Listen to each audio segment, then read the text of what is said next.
Anju yam nokningdana no'i aduga mu hairi kai watano dede aina ngasi tawrisida kai kai yawkhregene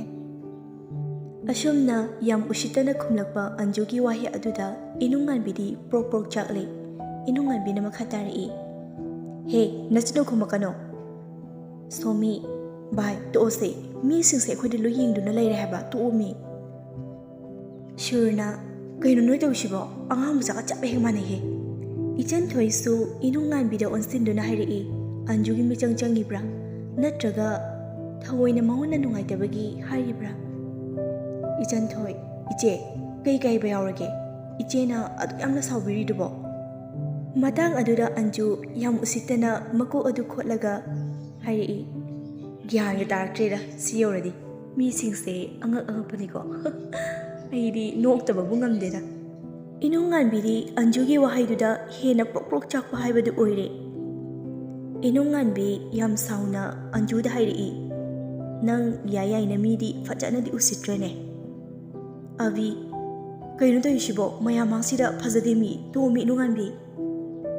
Inungan bi Anjugi mamang oirap kidang changsilakduna hairi Masiangse miyam site khongning asidi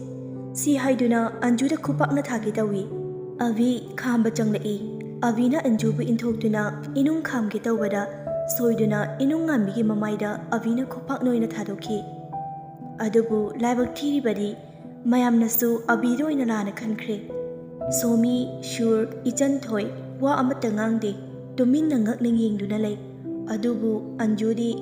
magi damak lepire haina harauna tumina thamoida nokchai Inungan bi Avina safukana tharakpana Magi samlang adu joyjainare mamai adu makhut anina paiduna Avida warona yenglakhi aduga kapngang tawduna hairei kaisu leitaba angasigidamakta aingonda khubakna tharaba natro aikhoidaidi angasinena lumaba natro Somisu tawriba mauma tawsing asida mahaksu penjadre Surna Somida Abido themjinaba ingit pirei Sursu inungi manakta chongai Sur inung se amta takthako se inung yam sauna hei yare nangsu amata natro mayamangda aibu ikaiba piraga nangsu tumina yengduna leiba natro inungan bi wahi singa si hairamduna kapduna chengkhre Sursu inungan bi bu themjinaba matung inakre Somi kari tawdona khangtre nung anigi marakta ha haibadu oire Avigi nungaitaba sakfamdu ubada tawfam khangdraduna Abibu jingduna pukhi Hauji mafam asida Ijan thoi amadi Anju makhoi ani khakta lehore Ijan thoi di ngasaidai mangi Anju ngasaidai tumina lerambadagi marololai ngasi se yam nungai he gari thau mamal faudi hanjille he davi se nupa yam thoe haiba Ijan thoi ihai hainingdabagi maongda Bai, ayung bauda thimbiramo aduga nangi sonodo pena chuhoro Anju os ainadi achapot kongi tawraga kaidi mood off no paktigo Ijan thoi iting tingna adumang lepi aduga mong hadana hairei Bai, ai shor holibram teo Anju wahi aduda yamna nokningure adubu nokpa du khangduna hairei pharene duna askana de Wakal nungainaba reels namuje aswaida mafam phasaba khara lehaubaneba masi hairamlaga Anjuna Ijan thoibu chingduna pukhre Numirangni Avi mahaki famungda tumina mangduna lei Masadu karamba mutta lairibano haibadu masana fo khangzatre Sur amadi Somigi message lakpagi notification na phone adu ngahakta pothaba sangdre adubu Avi pumnamak na thaiduna leire khangaude phone du lai mahak tuminna mangambadagi phone adu de yenglai tawraiba midudi atai kana su oiramdre Somi oirami Avi yamkina makhut adu niklaptawna phone adu paikhatlaga receive tawi Somi Avi kaidawragene nangbo message halakte Avi yamkina Somida hangai Somi pungke tarage hanglakliba wahang aduda Somi ngahaktang gyan mami ꯑꯗꯨꯕꯨ ꯍꯥꯏꯔꯛꯏ ꯄꯨꯡ 7:30 ꯇꯥꯔꯦ꯫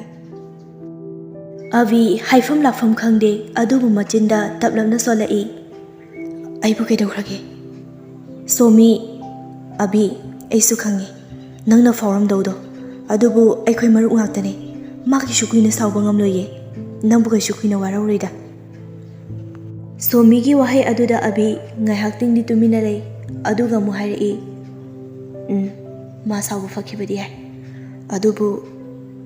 ꯏꯐꯝꯗꯗꯤ ꯄꯦꯟꯖꯗ꯭ꯔꯦ꯫ ꯑꯁꯨꯛ ꯅꯨꯡꯁꯤꯅ ꯊꯝꯖꯔꯛꯄꯤ ꯃꯥꯕꯨ ꯏꯈꯨꯠꯁꯤꯅ꯫ ꯃꯁꯤ ꯍꯥꯏꯔꯝꯗꯨꯅ ꯃꯥ ꯇꯨꯃꯤꯟꯅ ꯂꯩꯈ꯭ꯔꯦ꯫ ꯁꯣꯃꯤ ꯆꯤꯡꯅꯔꯛꯏ, ꯑꯗꯨꯒ ꯑꯃꯨꯛ ꯍꯥꯏꯔꯛꯏ, ꯍꯥꯏꯗꯤ ꯏꯅꯨꯡꯉꯥꯟꯕꯤꯗꯣ ꯑꯦꯅꯤ꯫ ꯑꯚꯤ ꯑꯩꯗꯅ ꯈꯟꯖꯈꯤꯕꯅꯦ, ꯃꯥꯅꯗꯤ ꯈꯪꯕꯤꯗꯕ꯫ ꯁꯣꯃꯤ ꯋꯥꯍꯩ ꯑꯗꯨ ꯇꯥꯕꯗ ꯃꯍꯥꯛꯀꯤ ꯊꯃꯣꯏ ꯑꯗꯨ ꯃꯆꯦꯠ ꯊꯣꯛꯅ ꯀꯥꯏꯔꯦ, ꯃꯔꯝꯗꯤ ꯑꯚꯤꯕꯨ ꯃꯥꯅ ꯈꯟꯖꯔꯛꯄ ꯀꯨꯏꯔꯕꯅꯤ꯫ ꯁꯣꯃꯤ ꯀꯦꯝ ꯇꯧꯗꯕ ꯁꯥꯗꯨꯅ ꯈꯣꯟꯖꯦꯜ ꯇꯞꯂꯞꯅ, ꯑꯗꯨꯗꯤ ꯀꯧ ꯍꯥꯏꯌꯨ ꯌꯥꯗ꯭ꯔꯣ? ꯀꯔꯤ ꯂꯣꯠꯂꯤꯕ? ꯈꯣꯟꯖꯦꯜ ꯑꯗꯨ ꯂꯤꯛꯅ ꯍꯥꯏꯔꯛꯏ꯫ ꯑꯚꯤ, ꯁꯣꯃꯤ ꯑꯩ ꯉꯁꯤꯗꯤ ꯌꯥꯝ ꯄꯦꯟꯖꯗ꯭ꯔꯦ,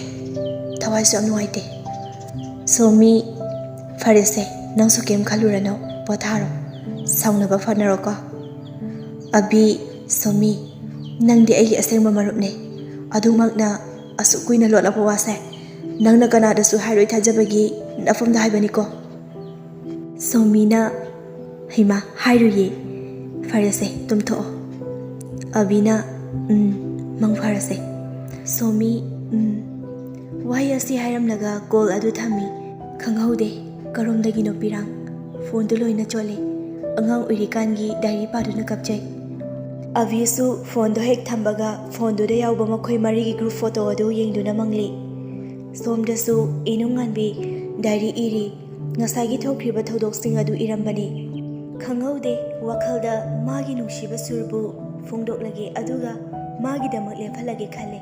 ꯐꯣꯟ ꯑꯗꯨ ꯆꯥꯔꯖ ꯇꯧꯔꯝꯕꯗꯒꯤ ꯂꯧꯊꯣꯛꯇꯨꯅ ꯁꯨꯔꯗ ꯐꯣꯟ ꯇꯧꯔꯛꯏ꯫ ꯁꯨꯔꯁꯨ ꯁꯣꯃꯤꯒꯤ ꯁ꯭ꯇꯦꯇꯁ ꯌꯦꯡꯂꯝꯕꯅꯤ꯫ ꯀꯣꯜ ꯂꯥꯛꯏ꯫ ꯁꯨꯔ ꯀꯣꯜ ꯑꯗꯨ ꯔꯤꯁꯤꯞ ꯇꯧꯏ, ꯑꯗꯨꯒ ꯍꯥꯏꯔꯛꯏ, ꯏꯅꯨꯡꯉꯥꯟꯕꯤ ꯁꯥꯎꯔꯅꯨꯀꯣ, ꯅꯨꯡꯉꯥꯏꯇꯦꯕ꯫ ꯏꯅꯨꯡꯉꯥꯟꯕꯤ ꯇꯞꯂꯞꯅ ꯈꯨꯝꯂꯛꯏ, ꯁꯨꯔ ꯀꯩꯅꯣ ꯍꯥꯏꯕꯣ, ꯁꯥꯎꯕ ꯐꯔꯒꯦ ꯍꯥꯏꯌꯣꯁꯦ꯫ ꯏꯅꯨꯡꯉꯥꯟꯕꯤ ꯋꯥ ꯃꯔꯛ ꯊꯠꯂꯦ, ꯑꯗꯨꯒ ꯑꯃꯨꯛ ꯍꯥꯏꯔꯛꯏ, ꯌꯥꯔꯦꯁꯦ ꯑꯗꯨꯒ ꯂꯥꯏꯔꯤ, ꯁꯥꯎꯕꯗꯨꯗꯤ ꯅꯪꯒꯤ ꯈꯨꯠꯇ ꯂꯩꯔꯦ꯫ ꯁꯨꯔ ꯏꯉꯪ ꯏꯁ ꯀꯃꯥꯏꯅ? ꯏꯅꯨꯡꯉꯥꯟꯕꯤ, ꯁꯨꯔ ꯉꯁꯤꯗꯤ ꯋꯥ ꯑꯃ ꯍꯥꯏꯒꯦ, ꯌꯥꯝ ꯃꯨꯟꯅ ꯈꯜꯂꯒ ꯄꯥꯎꯈꯨꯝ ꯄꯤꯔꯛꯑꯣ꯫ ꯁꯨꯔ ꯍꯣꯏꯅꯦ ꯍꯣꯏꯅꯦ, ꯅꯪꯅ ꯍꯥꯏꯕꯗꯕꯨ ꯑꯩꯅ ꯌꯥꯗꯕ ꯌꯥꯎꯈ꯭ꯔꯕꯣ? ꯏꯅꯨꯡꯉꯥꯟꯕꯤ, ꯌꯥꯎꯗꯦ, ꯑꯗꯨꯃꯛꯅ ꯊꯥꯖꯕ ꯊꯝꯂꯒ ꯍꯥꯏꯔꯒꯦ ꯈꯟꯅ ꯀꯣꯜ ꯇꯧꯔꯛꯏꯁꯤꯅꯦ, ꯊꯥꯖꯕꯁꯦ ꯃꯥꯡꯍꯜꯂꯣꯏ ꯍꯥꯏꯕꯁꯨ ꯊꯥꯖꯩ꯫ ꯁꯨꯔꯅ, ꯏꯃꯥ ꯔꯣꯃꯥꯟꯇꯤꯛꯀ ꯑꯣꯏꯁꯤꯜꯂꯛꯏ, ꯀꯩ ꯐꯤꯂꯝ ꯌꯦꯡꯉꯨꯔꯦ? ꯏꯅꯨꯡꯉꯥꯟꯕꯤꯅ, ꯐꯥꯒꯤ ꯅꯠꯇꯦ, ꯋꯥꯆꯞꯇ ꯂꯩꯌꯣ, ꯀꯩꯅꯣꯝ ꯊꯥꯔꯛꯀꯦ꯫ ꯁꯨꯔꯅ, ꯑꯩꯕꯨꯗꯤ ꯂꯩꯔꯤꯌꯦ, ꯊꯥꯔꯛꯑꯣ꯫ ꯏꯅꯨꯡꯉꯥꯟꯕꯤ ꯃꯇꯝ ꯀꯨꯏꯅꯗꯒꯤ ꯁꯨꯔꯕꯨ ꯅꯨꯡꯁꯤꯖꯔꯛꯄꯒꯤ ꯁꯨꯔ ꯃꯣꯏ ꯑꯅꯤꯗꯒꯤ ꯑꯣꯏꯅ ꯏꯕ ꯗꯥꯏꯔꯤ ꯑꯃꯒꯤ ꯄꯦꯖ ꯈꯔ ꯊꯥꯔꯛꯏ꯫ ꯐꯣꯇꯣ ꯑꯣꯏꯅ ꯗꯥꯏꯔꯤ ꯑꯗꯨꯗ ꯏꯅꯨꯡꯅ ꯁꯨꯔꯕꯨ ꯁꯦꯡꯅ ꯅꯨꯡꯁꯤꯕꯒꯤ ꯃꯃꯤꯁꯨ ꯇꯥꯔꯦ꯫ ꯏꯅꯨꯡꯉꯥꯟꯕꯤꯒ ꯁꯨꯔꯒ ꯀꯣꯜ ꯑꯗꯨꯃꯛ パイꯅꯔꯤ꯫ ꯏꯅꯨꯡꯉꯥꯟꯕꯤ ꯇꯞꯂꯞꯅ ꯍꯥꯏꯔꯛꯏ, ꯁꯨꯔ ꯅꯤꯡꯉꯣꯜ ꯑꯣꯏꯕꯤ ꯃꯄꯣꯛꯅꯦ, ꯏꯀꯥꯏ ꯈꯪꯗꯕꯤꯁꯨ ꯅꯠꯇꯦ, ꯑꯗꯨꯕꯨ ꯅꯪꯕꯨ ꯅꯨꯡꯁꯤꯕ ꯍꯦꯟꯃꯟꯕꯒꯤ ꯏꯀꯥꯏꯕ ꯄꯨꯝꯅꯃꯛ ꯊꯥꯗꯣꯛꯑꯒ ꯍꯥꯏꯔꯤꯁꯤꯅꯦ꯫ ꯁꯨꯔ ꯀꯔꯤ ꯈꯨꯝꯗꯣꯏꯅꯣ ꯈꯪꯗꯦ, ꯇꯨꯃꯤꯟꯅ ꯂꯩ꯫ ꯃꯍꯥꯛꯀꯤ ꯃꯃꯤꯠꯇ ꯁꯣꯃꯤꯕꯨ ꯎꯔꯛꯏ꯫ ꯁꯨꯔꯅ ꯄꯥꯎꯈꯨꯝ ꯑꯃꯠꯇ ꯄꯤꯔꯛꯇꯕꯗꯨꯗ ꯏꯅꯨꯡꯉꯥꯟꯕꯤ ꯇꯞꯂꯞꯅ ꯍꯥꯏꯔꯛꯏ, ꯁꯨꯔ ꯑꯩ ꯁꯨꯝ ꯏꯀꯥꯏꯔꯛꯑꯦ, ꯑꯗꯨ ꯑꯗꯥ ꯈꯪꯗꯦ ꯄꯥꯎꯈꯨꯝꯗꯣ꯫ ꯑꯗꯨꯒ ꯏꯀꯥꯏꯕꯣꯏ ꯀꯩꯕꯣꯏ ꯇꯞꯂꯞꯅ ꯑꯃꯨꯛ ꯍꯥꯏꯔꯛꯏ, ꯍꯌꯦꯡ ꯁ꯭ꯀꯨꯜꯗ ꯄꯤꯔꯣ, ꯑꯩ ꯉꯥꯏꯔꯝꯃꯗꯧꯅꯤꯀꯣ꯫ ꯁꯤ ꯍꯥꯏꯔꯝꯗꯨꯅ ꯏꯀꯥꯏꯃꯟꯕꯗꯒꯤ ꯐꯣꯟ ꯑꯗꯨ ꯊꯝꯈ꯭ꯔꯦ꯫ ꯁꯨꯔ ꯒ꯭ꯌꯥꯟ ꯇꯥꯗꯦ, ꯃꯆꯟꯅꯨꯄꯤ ꯏꯆꯟꯊꯣꯏꯅ ꯀꯧꯕ ꯐꯥꯎꯕ ꯇꯥꯗ꯭ꯔꯤ꯫ ꯏꯆꯟꯊꯣꯏ, ꯗꯗꯥ꯫ ꯁꯨꯔ ꯌꯥꯝ ꯋꯥꯅ ꯈꯨꯝꯂꯛꯏ, ꯍꯥꯎ ꯀꯩ ꯍꯥꯏꯒꯦ? ꯏꯆꯟꯊꯣꯏ, ꯑꯩꯁꯨ ꯋꯥꯔꯤ ꯇꯥꯍꯧꯋꯦ, ꯗꯗꯥ ꯅꯪꯅ ꯐꯥꯎꯔꯝꯗꯧꯗꯣ ꯑꯩꯁꯨ ꯈꯪꯉꯦ, ꯑꯩ ꯍꯌꯦꯡ ꯁ꯭ꯀꯨꯜꯗ ꯍꯥꯏꯒꯦ꯫ ꯁꯨꯔꯅ, ꯏꯆꯟ, ꯗꯥ ꯀꯩ ꯈꯨꯝꯗꯣꯏꯅꯣ ꯈꯪꯗꯦ, ꯊꯃꯣꯏꯒꯤ ꯅꯤꯡꯉꯥꯏ ꯊꯦꯝꯕ ꯉꯝꯗ꯭ꯔꯦ꯫ ꯏꯆꯟꯊꯣꯏꯅ, ꯑꯩꯅ ꯉꯍꯥꯟꯅ ꯍꯥꯏꯗ꯭ꯔꯣ, ꯍꯥꯏꯍꯧꯔꯣꯅ, ꯍꯧꯖꯤꯛꯇꯤ ꯀꯩ ꯁꯥꯔꯤꯁꯦ? ꯁꯨꯔꯅ, ꯏꯆꯟ ꯌꯥꯔꯁꯦ, ꯑꯁ꯭ꯋꯥꯏꯗ ꯆꯠꯂꯣ, ꯑꯩ ꯅꯥꯛꯇ ꯂꯥꯡꯉꯛꯀꯅꯣ, ꯑꯩ ꯉꯥꯏꯍꯥꯛꯇ ꯄꯣꯊꯥꯒꯦꯕ꯫ Isan thoina chakse sathoko ayuksu sade ado dada noigise pakte phitam ko male si haramduna chatkre Sir magi phone adu paikhatuna WhatsApp ta changduna magi status ta asum haiduna thami khalubana ma oirakpana ma haibado aingona thokle ngasiri masigi reply Somina mupirai Somina nangna mukaidore Surna Somigi reply piri khangde yan tatre ngasagi mayamdo mitsida sum uduna lay Somina aisune Surna mu ado Somia inungan biga se hayin school do fajana samthona hanse natradi aikhoi amta nungai phum kangnaroiba Somina abiro school lakto mandi themaga puro Surna nangna abigi sum khale hayin soidana purake Somina babdi nangsu imanaba masen ngaktane farese hayangse sonadabi ko Ayukni hanagi matagum sur iskun dress lotion baloiduna abila pangaire adubu mahaki wakhaldudi mangli inungan bida kari haigani khanbada masadu nungai phum khanglamde ngaha oiraba matung abisu sur lawbalai adubu masu hana lakpaga manatre ningamdaba amana masadu ihei hainingtre abila pudu ubada sur awaba sakpham lotuna kem tawdaba saduna haifenokshine Avi shur gari thauba horai wa amata ngangnade magi thopa wakhalda tawduna chatnare khangaude school du yaushilai Surna bye sida leramo ai gari park tawhi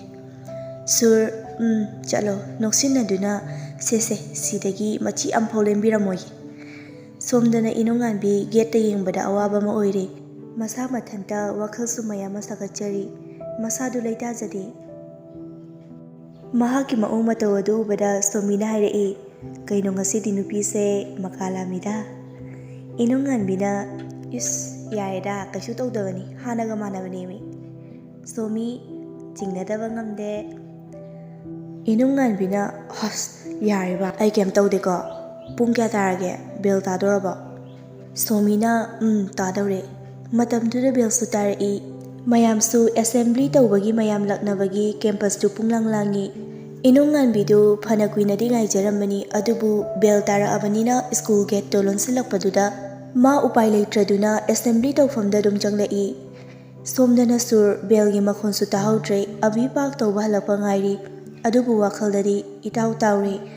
khangaude abina gaurakpadu tahaudre maramdi satra kharasu school thengli haiduna Gari sing adu kanna mari thaujilakle Sur abin ahumrak suba kaubada taraduna lakpa horai Sur mangduna chatli mana manglaga chatpaga lambi cross tawrapada magi classmate oriba sabiosu gari thuna thaujilakpada accident thokle Sur wanthaduna takhi sabiosu tushile leramiba satra mayamdu accident thokfamda changsile Somdadi assembly tawbagi ojasu campus ta leibaga gate su lonbaga mapangi accident du khanglamde school song sakpa loiraduna principal speech pire school gi gatekeeper na changlakduna accident gi pau adu tamli principal na mayamda accident thokliba midugi player tawbada yaubinaba lauthoi wahaidu tabada inunganbi chingnaba pokpa horai somisu kharadi pakhali adubu thajarude Inungan bi chingnaba sum henkalai assembly su sum tawrakpana loisilakle satra singdu magi class na changnakre inungan biga Somiga di principal manak tamna changlai Somiga inungan biga yam langtak dena principal gi manak ta changapadu ubada principal na hairi kay lerage noini bo noina haidau lebasingdo BP da hairo ayadro hospital da tatorabane inungan bide yam pakhana ngai Sir accident tho ise kanano principal sor sanglapna hole aduga mu hairi science lawangang ni section bidagi sure ni hai inungan bida sur hek palakpaga principal gi gari da satongni somi busu inungan bina gari manung du da chingsile inungan bina hairi Sir Ivani shu yauge masado leita famsu khangdre Principal na yagadro no enibo inungan bi thamoy yamna sokna mamitagi mapita na haizare Sir, please, ꯑꯩꯈꯣꯏꯁꯨ ꯌꯥꯎꯖꯒꯦ. Principalꯁꯨ ꯌꯦꯡꯕ ꯉꯝꯗ꯭ꯔꯗꯨꯅ ꯍꯣꯏ ꯍꯥꯏꯗꯨꯅ ꯏꯅꯨꯡꯉꯥꯟꯕꯤꯒ ꯁꯣꯃꯤꯒ ꯄ꯭ꯔꯤꯟꯁꯤꯄꯥꯜꯒ ꯃꯣꯏ ꯑꯍꯨꯝꯗꯨ hospital ꯇꯥꯟꯅ ꯊꯧꯔꯛꯏ.